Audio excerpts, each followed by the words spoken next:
आज ये ओबीसी महासभा का जो कार्यक्रम है, आज इसमें मुझे बोलने का अवसर मिला। मैं आप लोगों को धन्यवाद करता हूँ। और ये देश में आज़ादी के बाद पहली बार ऐसा हुआ कि ओबीसी आज रोड पे खड़ा हुआ है। क्यों खड़ा हुआ है ये आप सब अच्छी से जानते हैं। सबने लिखा है जिसकी जितनी संख्या भारी उसकी उतनी हिस्सेदारी। तो साथियों, आज हमारा हिस्सेदारी लेने का वक्त आ गया है, क्योंकि हमारे युवाओं को ये बात समझना पड़ेगा कि इस देश के अंदर में जो ओबीसी का जो दुआन हो रहा है वो किनके द्वारा हो रहा है। क्योंकि आज तक हम लोग ने नहीं समझ पाए, इसलिए हम अपने दुश्मनों का साथ देते चले आए। लेकिन आज ये चिंगारी हवा देने लगी है। आज ये देश भर में इसकी आग निकलने वाली है। और ये आरक्षण ओबीसी का 27% नहीं 52% हम लेके रहेंगे। 52% छोड़ो, इसके बाद हम ये देश की जनगणना कराना चाहते हैं। देश में अगर जाति जनगणना होगी 2011 में इसकी घोषणा हो चुकी थी, और 2011 में घोषणा होने के बाद भी यह ओबीसी जनगणना नहीं हो पाई। क्यों नहीं हो पाई? क्योंकि उनको पता था अगर ओबीसी जनगणना होगी तो इस देश के ओबीसी को पता लगेगा कि हमारी औकात क्या है। ओबीसी आज ये हमारे भाई लोग पकौड़ा की दुकान लगा रहे हैं। वो लोग चाहते हैं हमारा दुश्मन कि आप पकौड़ा लगाएं, आप भजिया लगाएं, आप बर्तन मालें, आप झाड़ू लगाएं, आप खेती करें, किसानी करें। आपकी माँ बहन खेत के अंदर जाती है और जमीन के अंदर से अनाज निकाल के लाती है। लेकिन उसकी पति जो हमारा अनाज खाता है वो उसकी माँ बहन कभी खेत में नहीं जाती, कभी खेत के किनारे भी नहीं जाती, लेकिन बासमती खाती है। क्यों खाती है? क्योंकि आपको अंधविश्वास में धकेल के रखा है। मेरे ओबीसी साथियों, ये अंधविश्वास से निकलो। और बाबा साहब ने बोला था, अगर बाबा साहब ने बोला कि गुलामों को गुलामी का एहसास करा दो, गुलामों को गुलामी का एहसास करा दो, वो अपनी जंजीर खुद तोड़ देगा। मेरे मित्रों, शिक्षा वो शेरनी का दूध है जो पिएगा वो घुराएगा। और इसलिए यह जो आरएसएस के लोग हैं शिक्षा को बंद करना चाहते हैं, दलितों की शिक्षा बंद करना चाहते हैं, पिछड़ों की शिक्षा बंद करना चाहते हैं। अभी नई वाली शिक्षा नीति देखिए, नई शिक्षा नीति में क्या बोला कि उन्होंने ये बात किया कि हम ये जो शिक्षा को है निजी हाथों में देंगे। और जब शिक्षा निजी हाथों में देगी तो गरीबों का बच्चा स्कूल पढ़ने नहीं जाएगा, गरीबों का बच्चा खेत में जाएगा, कबाड़ी बनेगा, कुली बनेगा। और ये पूंजीपतियों के बच्चे डॉक्टर, इंजीनियर और बड़े बड़े सत्ता संभालने के लिए बनेंगे। और इन्होंने षड्यंत्र के माध्यम से ये ओबीसी के लिए नहीं, इस देश की शिक्षा नीति तैयार करी। और जो अभी तो कुछ युवा पढ़े लिखे दिख रहे हैं, लेकिन आने वाले कल में कोई युवा पढ़ा लिखा भी नहीं दिखेगा। आज देखिए देश की जो कंडीशन है, जो भी आज स्कूल में बच्चा जो है, सरकारी स्कूल में बच्चा स्कूल पढ़ता है तो उसके स्कूल के अंदर देखिए वो बच्चा 5वीं क्लास पढ़ा लिखा भी होगा सरकारी स्कूल का, तो उसको अपना नाम अच्छे से लिखने नहीं आता। और सेंट मेरी थोम जेजब वाला बच्चा पहली क्लास का वो अपने बाप का नाम नहीं अपने खानदान का नाम लिख सकता है। तो किसका बच्चा पीछे गया? ओबीसी का गया, आदिवासी का गया, दलित का गया।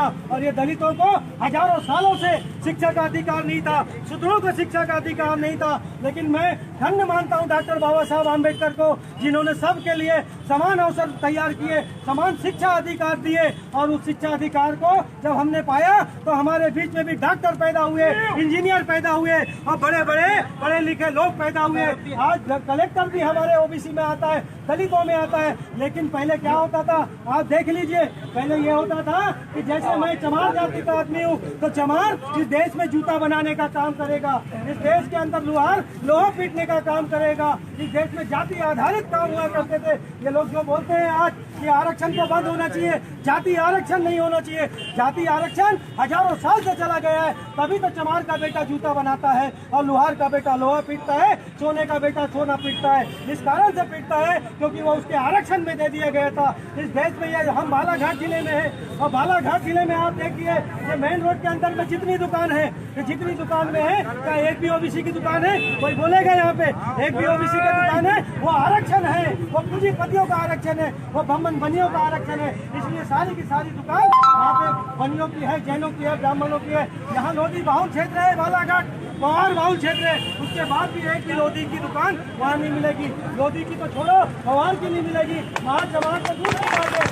तो साथियों ये स्वघोषित आरक्षण था और स्वघोषित उन्होंने आरक्षण अपने पास रखा।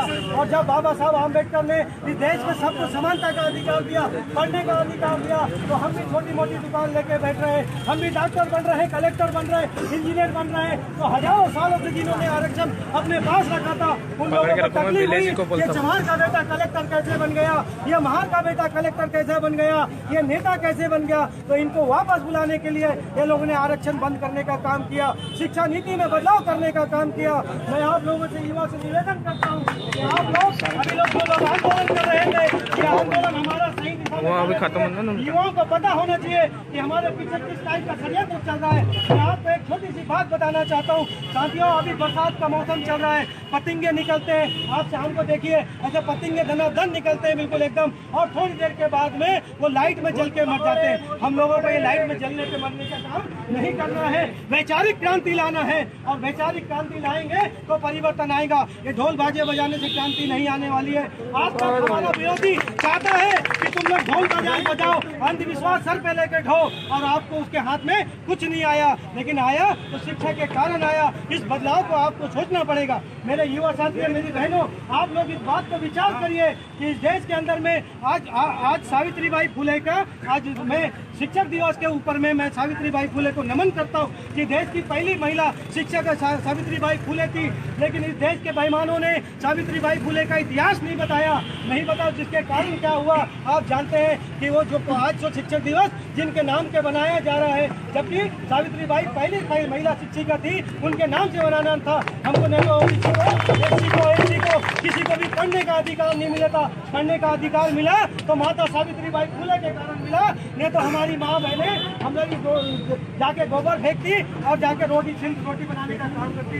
लेकिन हमारी बहनें आज पढ़ी लिखी, किसके बदौलत पढ़ी लिखी? माता सावित्रीबाई फुले के कारण पढ़ी लिखी। और मैं ऐसी माता सावित्रीबाई फुले को नमन करता हूँ, अभिवादन करता हूँ और उनका वो करता हूँ। मैं इसलिए मैं आपसे निवेदन करता हूँ कि अपने बहुजन महापुरुषों के बारे में जानिए। आपके बहुजन महापुरुषों के बारे में जानोगे तभी आपको पता चलेगा कि उन्होंने देश के लिए क्या क्या किया। उन्होंने देश के लिए सर्वोच्च बलिदान दे दिया। डॉक्टर बाबा साहब आम्बेडकर ने अपने देश के लोगों के लिए सारा बलिदान दिया। उन्होंने बोला, काका कालेलकर की जो रिपोर्ट हम बोलते हैं लागू करने की बात करते हैं, तो काका कालेलकर की रिपोर्ट कैसे लागू होगी? डॉक्टर बाबा साहब आम्बेडकर उस समय कांग्रेस के समय में कानून मंत्री थे और उन्होंने ओबीसी का आरक्षण टेबल पे रखा, लेकिन वो टेबल पे आरक्षण को उतर फेल कर दिया गया। उन्होंने बोला इसको दुरुस्त करके लाओ। उनको पता था कि अगर 52% ओबीसी को आरक्षण दे देंगे तो क्या होने वाला है, 52% लोग ओबीसी के लोकसभा में जाएंगे, और लोकसभा में जब भी ओबीसी का 52% जाता, अगर लागू हो जाता तो क्या होता? आज 52% सांसद आपके होते और इस देश का आने वाला सारा प्राइम मिनिस्टर हो, राष्ट्रपति हो, प्रधान और किसी भी प्रकार का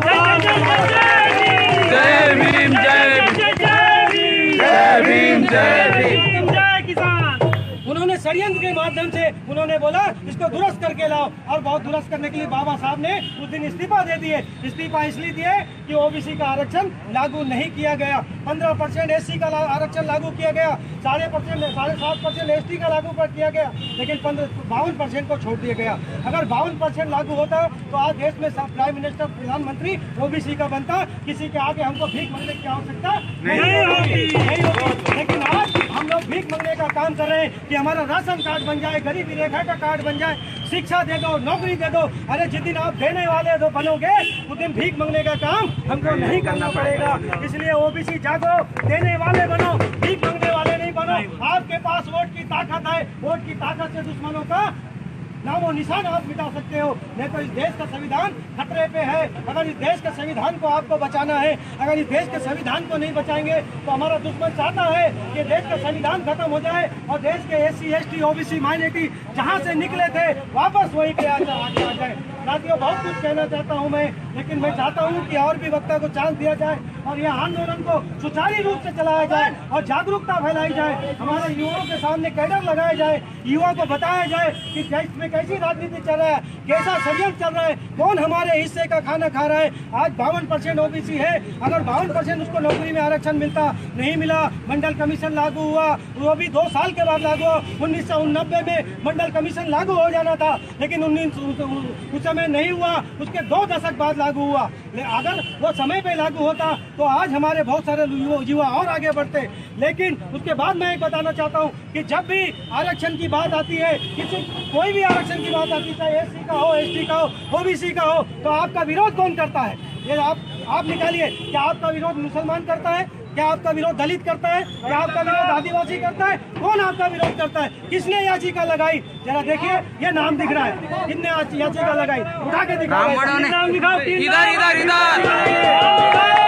ओबीसी महासभा जिंदाबाद, जिंदाबाद। ओबीसी महासभा जिंदाबाद, जिंदाबाद। जय ओबीसी, जय किसान, जय भीम, जय किसान। मैं आपसे बताना चाहता हूँ कि इस देश के अंदर 50% आरक्षण सुरक्षित रखा गया। 50% आरक्षण सुरक्षित क्यों रखा गया? किसके पास दिया गया? उसमें कौन बैठा हुआ है? इसको आपको सोचना पड़ेगा। और 50% सुरक्षित होने के बाद भी 5% जनरलों को आरक्षण दिया गया, कानून ला के दिया गया। लेकिन जब कानून लाया गया, आरक्षण दिया गया, तो तुरंत लागू हो गया। किसी को कोई रोक टोक नहीं हुई।